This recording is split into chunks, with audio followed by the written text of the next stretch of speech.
Voici ce qui s'est passé avec Jérémie. Jérémie a eu cette conversation avec Dieu et Dieu lui a dit, avant que je ne t'eusse formé dans le ventre de ta mère, je te connaissais et t'ai ordonné d'être un prophète.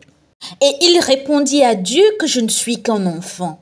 Et Dieu lui a dit de ne plus jamais dire ça. Et pourquoi? Parce que les paroles que vous avancez déplacent des molécules et des molécules de mémoire. Et ainsi, la parole est presque comme une voie ferrée et elle sort à travers le royaume des esprits. Mais alors, cette même voie ferrée apporte la réponse. La chose exacte que tu dis, elle te la ramène avec des ennuis. Vous la vivez comme une expérience. Ainsi, il y a beaucoup de personnes qui essayent de savoir qui elles sont. Et elles se tournent vers des gens pour affirmer et confirmer. Et les gens vers qui elles se tournent ne savent pas qui elles sont. Donc, si vous ne savez pas qui vous êtes, vous ne pouvez pas savoir qui je suis. Et c'est ce que Jésus a dit. Écoutez, il y a eu une grande confusion à mon sujet sur le marché.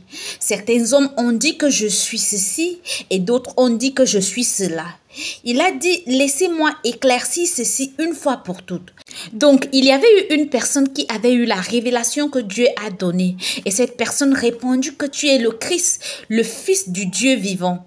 Il n'était pas assez convaincu, mais il a eu la révélation. Et si vous ne faites pas une série de déclarations positives, vous devriez vivre pour toujours avec une série de déclarations négatives. Ce que les gens disent de vous. Et nous devons donc comprendre que nous ne devons pas confondre la confiance à l'arrogance. Je t'annonce que je suis forte, que je suis géniale et que je suis puissante. Ça ne veut pas dire que je suis arrogante. Je sais juste qui je suis et je refuse de permettre à quelqu'un de projeter sur moi le sentiment d'insécurité. Ton insécurité n'est pas une indication de mon insécurité. Et très souvent, on se tourne vers des gens qui n'ont jamais été là où on essaye d'aller. Et c'est pourquoi j'aime les femmes qui refusent de perdre. Parce que de nos jours, les femmes ont l'opportunité de faire partie des moments que les gens n'ont jamais eu la chance d'avoir auparavant. Et elles ont l'opportunité d'écouter la sagesse. Beaucoup de gens sont en manque. Ils disent qu'ils manquent d'argent. Et quand une personne manque d'argent, ce qu'elle fait habituellement, c'est qu'elle court vers une autre personne qui a de l'argent afin d'emprunter un peu d'argent.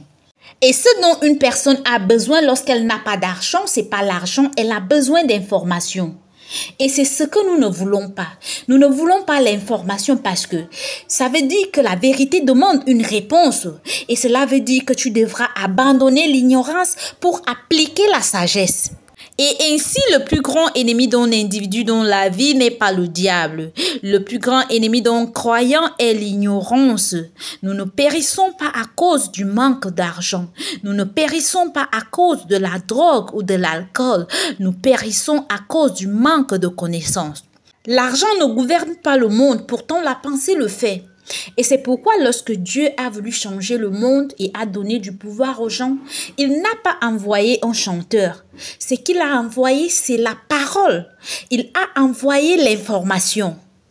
Et ce monde a aveuglé l'esprit de tant de personnes. Et je crois que la conspiration n'est pas une théorie. Si vous avez été éduqué dans l'éducation séculaire, ils vous ont donné la reconnaissance de la langue, mais ils ne vous ont pas donné la compréhension de la langue. De sorte qu'au moment où un croyant arrive à l'église, tout ce que vous avez à faire, c'est de lancer quelques paroles. Ils peuvent reconnaître la parole, mais il n'y a pas la compréhension. S'il n'y a pas la compréhension, il ne peut avoir d'application. S'il n'y a pas d'application, il ne peut avoir de manifestation. Et donc, ce que Dieu fait, c'est qu'il prêche dans l'esprit des croyants. Il dit, soyez transformés par le renouvellement de votre esprit. Donc, lorsque vous venez à l'église, non pas par émotivité, mais vous venez à l'église pour apprendre les choses. Et ça, c'est le phénomène du fils prodigue. La Bible dit, quand il est revenu à lui-même, il s'est dit à lui-même, écoutez ceci, ce n'est pas ce que d'autres personnes disent de vous que vous êtes. Vous êtes ce que vous dites que vous êtes. Nous n'avons pas besoin d'attendre un prophète pour prophétiser. Vous pouvez prophétiser sur votre vie tous les jours. Oui, tous les jours. Et c'est ce qu'est une confession de foi. Qu'est-ce que tu dis sur ta vie? Qu'est-ce que tu aimais dans cette atmosphère? Et c'est là le problème. Très souvent, nous voulons blâmer d'autres gens. Nous voulons blâmer les situations. Dans ma vie, c'est comme ça que je fais. Si j'invite quelqu'un dans une relation dans ma vie et que cette personne me trahit, je ne blâme pas la personne. Je me blâme moi-même. Pourquoi est-ce que je me blâme moi-même? Juste parce que je lui ai donné la permission d'être dans une relation avec moi. Et donc, ça veut dire que ce n'est pas la personne. Parce que rappelez-vous, les gens reflètent qui vous êtes. Et donc, quand vous changez, les gens changent. Nous essayons toujours de changer les choses chez les gens et ne changeons pas nous-mêmes. Du moment où vous changez, tout sur le ciel et sur la terre commence à conspirer pour s'adapter à votre changement. La plupart des gens ne se connaissent pas eux-mêmes.